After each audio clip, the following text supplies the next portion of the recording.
everybody. Thank you for tuning in to Good Things Utah. So glad you are watching on the day, the last day of November, which means the last day of Movember for several gentlemen here on Good Things Utah. And we're going to be shaving them one by one. I have been looking forward to this day all week long. They've been looking a little scruffy, but some of them, I have to admit, are looking pretty good, Brian, like, refuses to let me come near him with a shaver thing. Well, so you- I'm smart. You claim to be good at it. Well, I am. I really feel like this is my calling. Like, I will be so skilled and intricate, like, very, very. Now, how do you spell delusional? Is it A-L-I? Is that But delusional? you've not actually shaved someone with that huge razor before. You've not actually done that. No, but I've seen it a lot. On TV. Like, You've seen it on TV. In person. I've watched tutorials. I've seen many YouTube videos. I've been brushing up on my shaving skills. So, Brian, are you going to let her?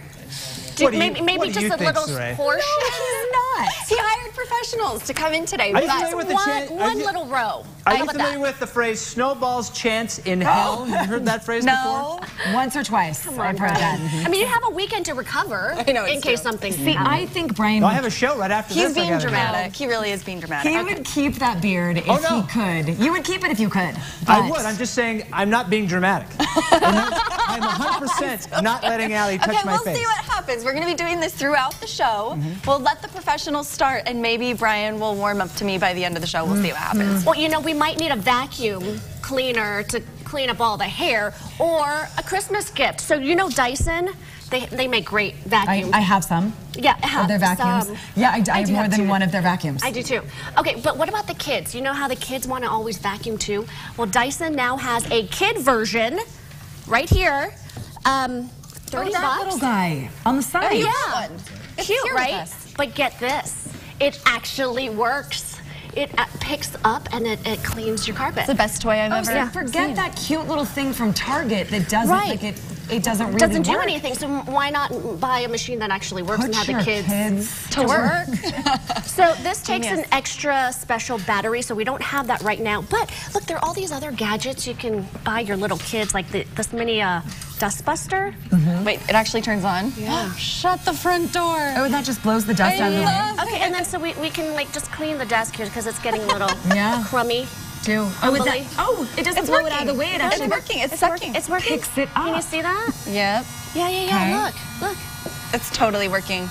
So that's a lot of effort for not much pickup. Right. It's like a little Barbie toy. But you know what? It gets the kids a little busy and, you know. It's cute. It's productive. It's productive, right? I think you need that after building your gingerbread house. Or maybe the Dyson. That's cute. I just want to know how much the kid vacuum costs. 30. Because so it's a fraction of the real Dyson, right? And, you know, there's a blower. That does the same. Oh, that's the blower. Okay. Yeah. Oh, it's cute. Look at it. It's 30 bucks. Well, Dyson, you were brilliant. By the way, we were brilliant to have Saray fill in with us today. She's our 4 p.m. anchor.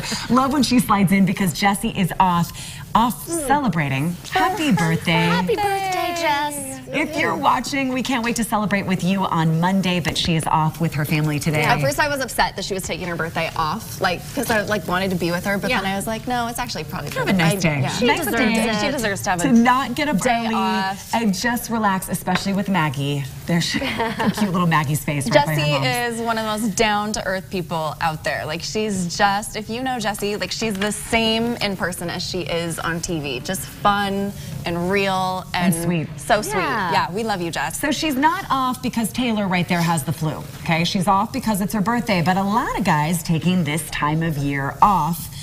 You've heard the term man cold or man flu, and I think a woman coined it because we feel like you suffer so much more dramatically than we ever do right when we get sick. Well, we have a lot more pain that we deal with as men. So Brian, it hits us harder than it does for you. What I hate about this article is scientists agree with you.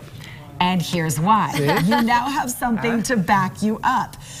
Okay, so this researcher in Canada, his name is Dr. Kyle Sue. He says he was tired of hearing men's complaints told to be exaggeration and decided to look at medical literature to see if there was any proof to them actually getting sicker than women. So his findings were actually published in the British Medical Journal back in December of 2017. He says here's the key: hormones. Based on studies, he argues that estrogen that women have boosts their immune system, presumably making females of all sorts more resilient in the face of viruses. So he uses several studies to back up his point, saying when it comes to a cold, estrogen actually helps you get over a cold faster. He says the study looks at men and women of the same age, and the duration of sickness was always less in women than it was in men. See, and I feel like it's because women, like, we're just power throughers. You gotta get up and go. So they're saying scientifically they suffer more. I don't know. That's how I feel. Bigger complainers. So he says concept we of multitask and we can get it done. the man flu is unjust, that men actually may have a little more issues when it comes to getting sick. I think you are going to milk that, guys, for all I do too. it's worth. Thanks, I totally do too. And guys just don't feel like guys, like when they get sick, they just like they want to be taken care of, and they just like they want to feel like someone cares, and there's compassion. And I feel like when we're sick, we're just like, okay, we're sick, and we have no choice but to move on and get do the stuff multitasking done. and get it done, or else it doesn't get done, right? Yeah. And so with guys, maybe they're just not used to stopping in their tracks and.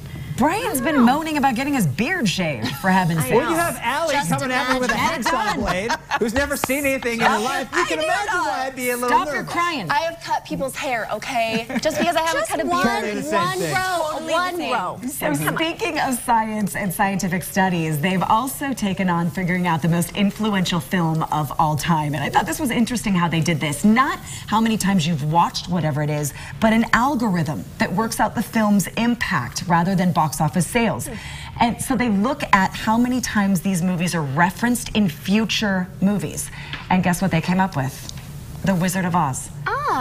The most influential movie of all time. It's from 1939. It was a classic back then, nominated for 4 Oscars in 1940. It won 2.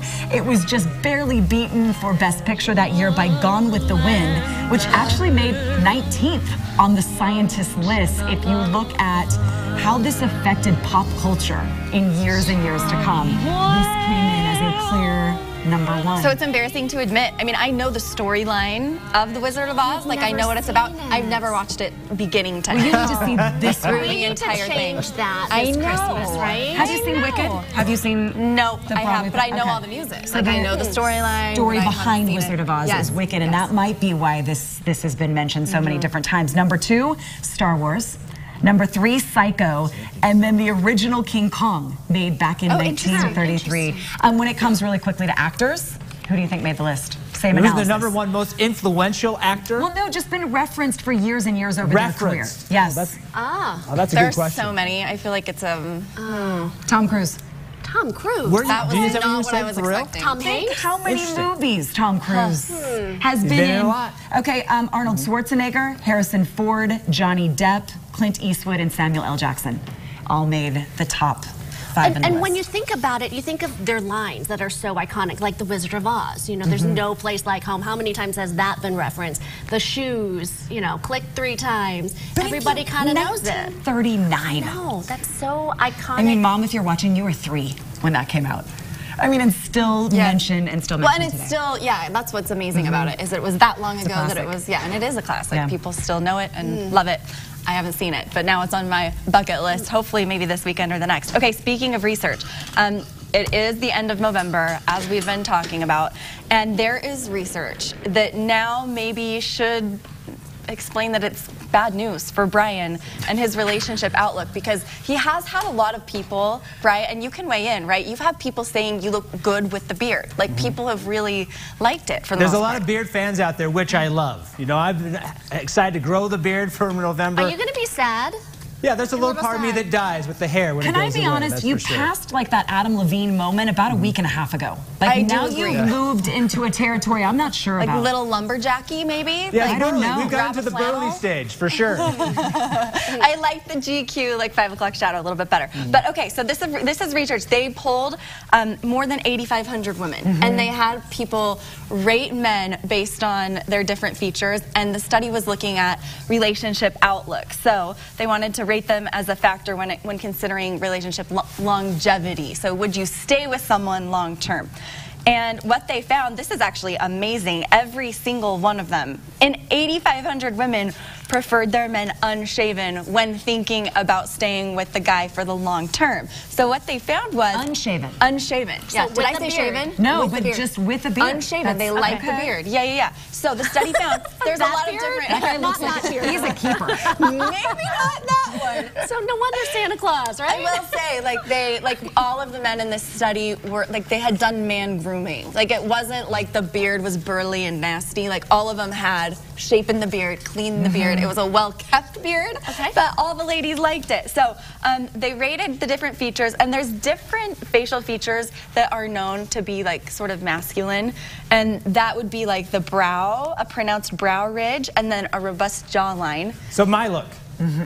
Exactly. Pronounced brow and jawline. Looking robust. There you go. So what you're saying is, this, according to science, I'm the epitome of manliness. No. So what I'm saying is, those features, this and this, they said is a factor of underlying health. So for whatever reason, when women saw those features on a guy, they thought, oh, he's a healthy guy. So like not just he's gonna they look see a man. That's what you're saying. But the beard was the relationship factor that they said, I actually want to be in a relationship with him. Oh, that's interesting connecting So those dots. Yeah, so it's like two separate No wonder things. I've got so much success on Tinder as of lately. Brian, what do we do? Because coming up next,